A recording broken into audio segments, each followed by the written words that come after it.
Hey, how's it going? Super excited to get to hang out with you today. Here's a question for you. I want you to think about this. What has been your favorite road trip? Right? Think about it. Road trip. We did a road trip when my kids were little. We drove from Denver, round trip, to Washington, D.C., all the way back. There were some pluses and minuses. I was recovering from a concussion during that road trip, so it was a little sketchy, but in this series, we're talking about the journey to resurrection, right? So, journey to resurrection is kind of like a road trip. And I ask you that question because Jesus was on a journey, not just to his death, but to his resurrection. And so, on that journey to resurrection, there's an interesting couple things that happen. And we're talking about these because obviously we're kind of moving into the Easter season pretty soon here. We're thinking about it as the Easter's a little late this year, which is fine.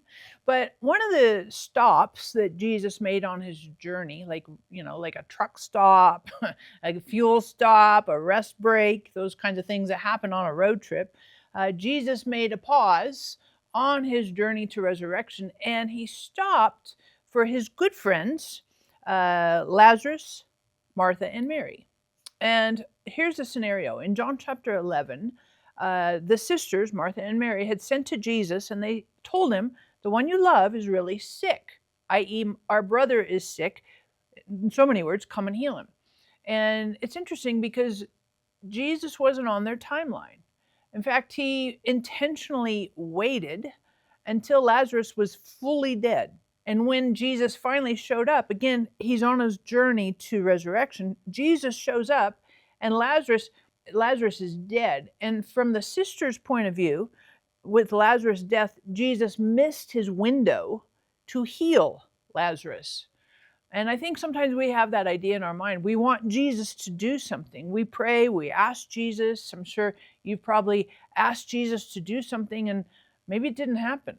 And you're like frustrated, disappointed, angry, upset, unclear, uncertain. You feel like, kind of cat on a hot, what are we doing here?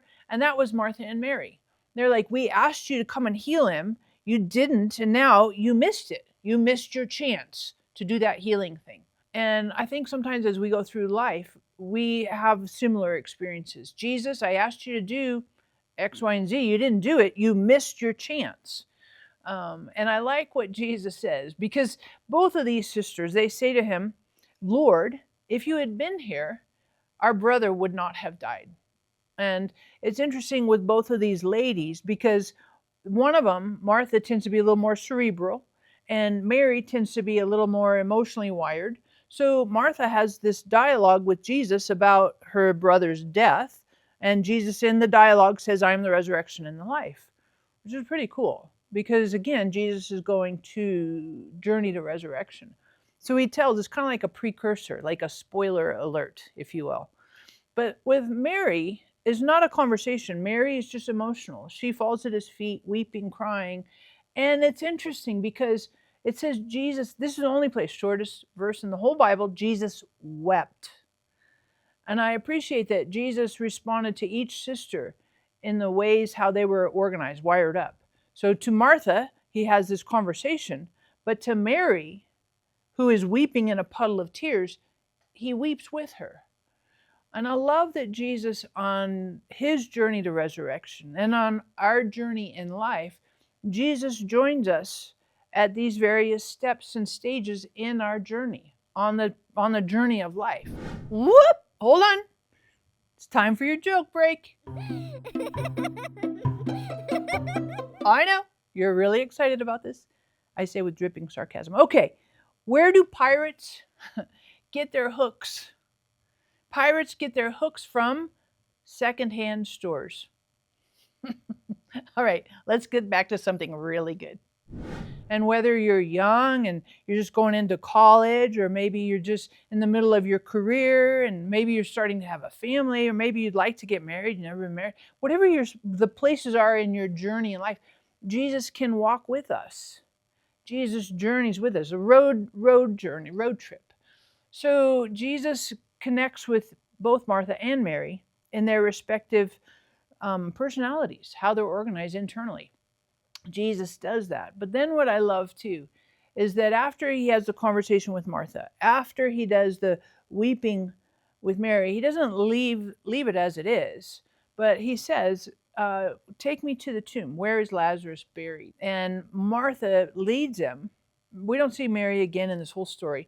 Martha leads him to the tomb, and then Jesus says, roll away the stone. And classic Martha, if you look at this in the King James, it says, Lord, he stinketh. Which I think is funny, right? I mean, that's totally Martha. He stinks, right? Because he's decomposing and he's got rigor mortis and his body is starting to fall apart. And maybe I don't know, we don't need to get too gory. But he's dead, 4 days dead. And I like what Jesus does.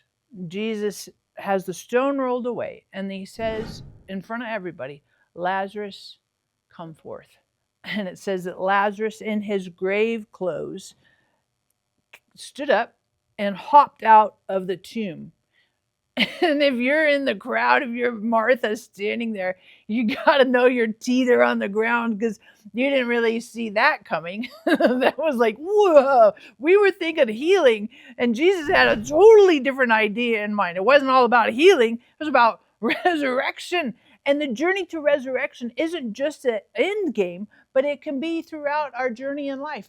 God can bring resurrection at various stages and experiences in our life. And sometimes what we pray for and we ask for isn't necessarily what God has in mind. God has something altogether different, maybe even better, probably better than what we anticipated. So on this journey to resurrection, we think about Martha and Mary and the resurrection of Lazarus, but also appreciating that in our own lives, Jesus has resurrection for us on our journey in life. You know, as we think about the journey to resurrection, I want to remind you that we're coming into, on the cusp of Palm Sunday. That's going to be coming here pretty soon. And this is also part of the journey to resurrection. So we're going to talk about that after a little bit in our next episode. Thanks so much, and we'll catch you in the next episode.